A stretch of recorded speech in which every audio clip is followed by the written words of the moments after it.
I don't like cold weather at all. And of course, he shared a very powerful testimony. So that is it for that side. Coming to the next conversation we are having today is a person of Apostle Edu and also Pastor Bolaji. Still talking about short form videos, I came across this video of Apostle Edu, and this is what he had to say about praying at night, or would I say night vigil, with respect to the person of Jesus Christ. I studied the life of Jesus, and I found out that one of his most powerful tools is night vigil, all night. The Bible always says that a great while before day, he will wake up and begin to pray.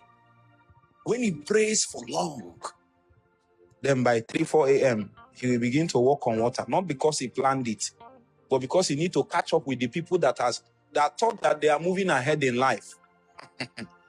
The man that knows how to command the day, nobody is ahead of him.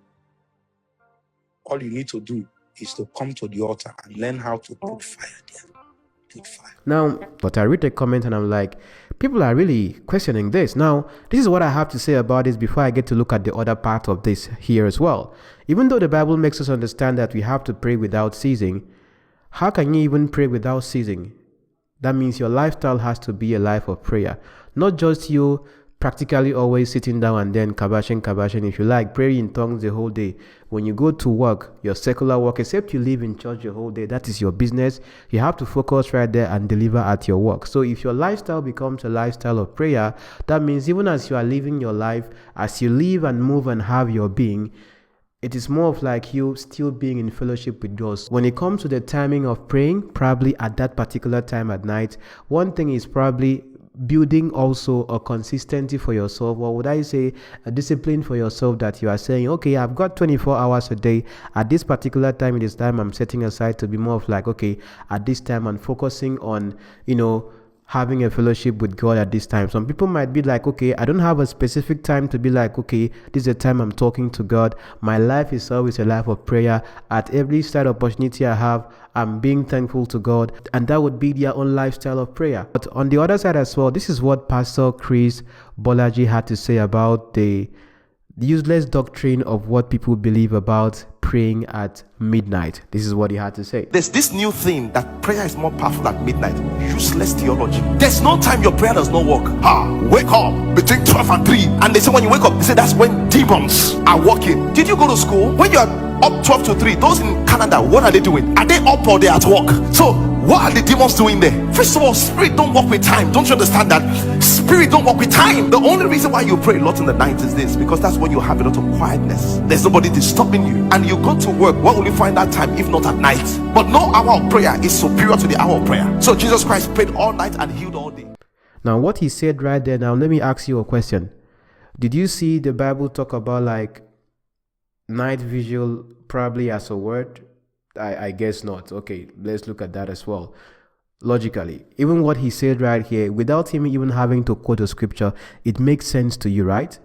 Like when it comes to time zone right now, for example, I myself, I work a 9 to 5. Then when I come back, I go to the gym, then do a couple of things I'm doing on the internet with respect to maybe some classes I'm taking. And then what else do? I shoot my videos and edit at night. So probably you get to pray at night, but what time is it right now for me? This is about 9:45 p.m. I'm shooting right now. Maybe by 1 or 2 a.m. I'm editing. This is a time for which I have quiet. This is a time for which no one distracts me. So if you are doing all of that because probably you believe at this particular time demons are active or something and all that, what happens to the other side of the world where it's actually daytime? You understand? So understanding how the galaxy itself is, it just depends either on your own superstition of what you believe, or would I say your own consistency.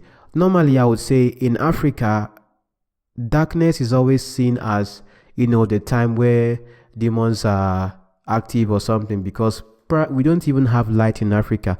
But one thing I've noticed is that traveling out of Africa or traveling out of my country, where you have constant light from morning till night, like every time, you could literally sleep with your lights on if you want.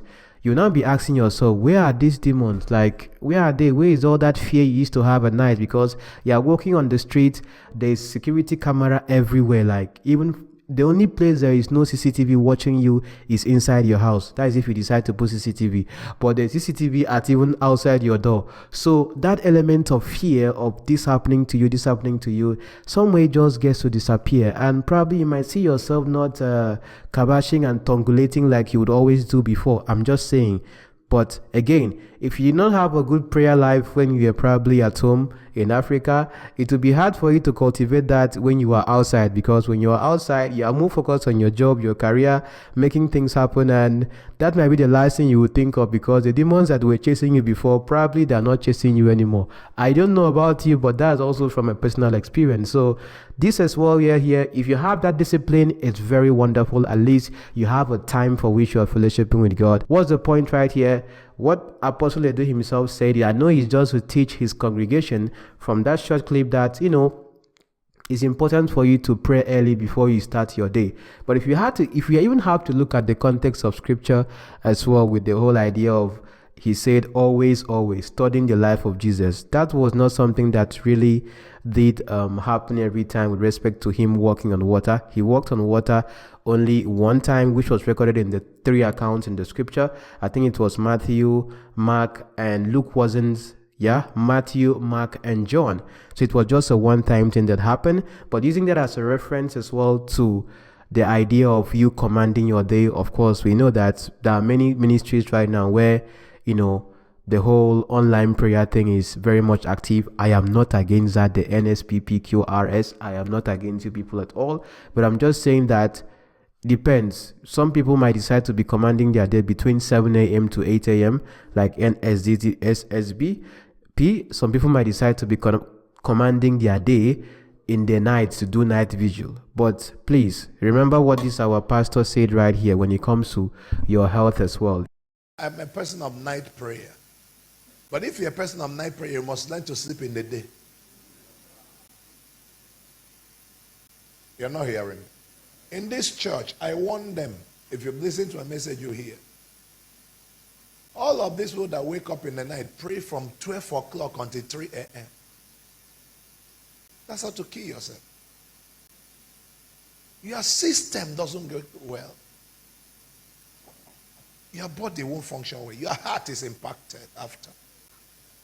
You can't do that every day. You can do something like that once in a week or once in 2 weeks and all that as a pattern you set for yourself. But you don't do that every day. That I'm a man of night prayer doesn't mean I do that every day. So every midnight you get up, until 3 a.m. What are you looking for? Please explain to me what you're looking for. Power. Listen to me, listen. That's the lie they told you, but I thought I corrected that in Impact. The lie they told you is that you need more power. You don't need more power. You need more boldness, not more power. The power is in you. Come, are you hearing? You need more boldness. Listen. I have not done the first 40 days fasting in my life when I saw the first blind eye open. It wasn't power. It's boldness. I don't know if you are getting what I'm saying. It's boldness. You had David 𝐷𝐵 tell me a few days ago that he has never done 3 days dry fasting since he became preacher. But you've done 17. And you are broke. No, you're not hearing. Since he became a pastor, he has not done 3 days dry fasting. For what? 𝐾𝐻𝐿 preached all his life and never did 3 full days before. They asked him, he said, I do a fasted life.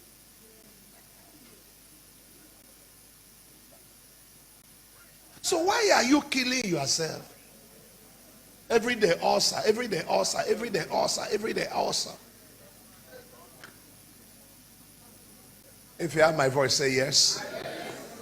Are you still with me? Yes, sir. Many of the great men of God you know choose the food they eat. Yes. You are not hearing me. And many of them have doctors, nutritionists that arrange the food. No, you're not hearing me. Nutritionists arrange their food. So you that is following, follow well. If you have my voice, say yes. I know we are spoiled today, but we prayed first before we started this. So you can't say all this night, all we did was just talking about health. But if you die, your ministry has closed. So I want your ministry alive. I was in the hospital some time ago. And I came out. In the other room was another pastor. I came out and I saw somebody. I said, Pastor George, you are here. I just came to walk around. I said, yes. That's, you know, when I was sick, and I told you the story. And then, that was on a Sunday morning. So I came out to walk around. And I turned. I saw the next room was up. So I said, I said, what are you doing here? He said, oh, Papa, so he mentioned the person. He's in this room. I said, okay. So I was walking out. And I said to myself, two of the pastors of some of the largest churches in Port Harcourt are in the same hospital on a Sunday morning, the same day.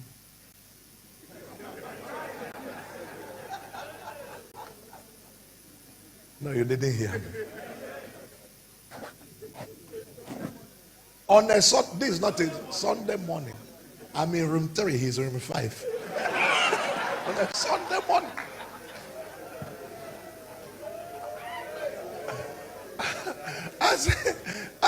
I say, and God didn't die. I said, this tells me that if both of us die now, Port Harcourt will continue. Nobody will notice. Don't kill yourself before your time.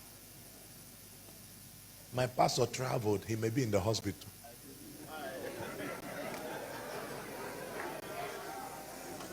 That Sunday morning, my members thought I traveled. And I'm sure his members believe he traveled. No, you're not hearing me here.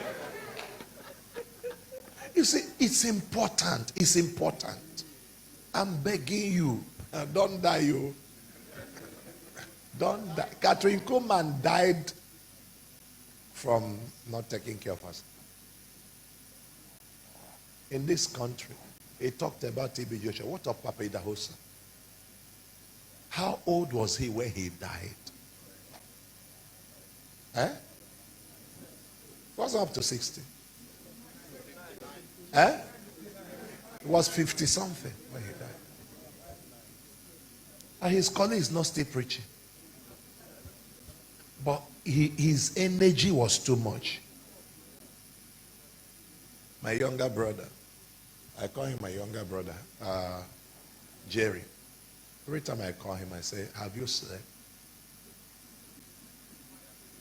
Have you eaten? My wife will pick his phone and call my father, my pastor, Dr. Paul. I said, when I saw you, the way your eye was looking is not okay. Can you rest? I know I work hard. Everybody works. But don't kill yourself. People are selfish. They will do whatever it takes to get your attention. The day you die, they find somebody. If you like one Kabash here from Tano to 𝐻𝐿, just make sure you are taking care of your physical health. Is important because the last time I checked, you have this one temple, and this temple is your responsibility to take care of it. Your spirit is not going to be in this world, but this particular body that is holding that particular life force you have in you, you have to really do take care of it. Makada mama. Let me see you in my next video. Take care of yourself.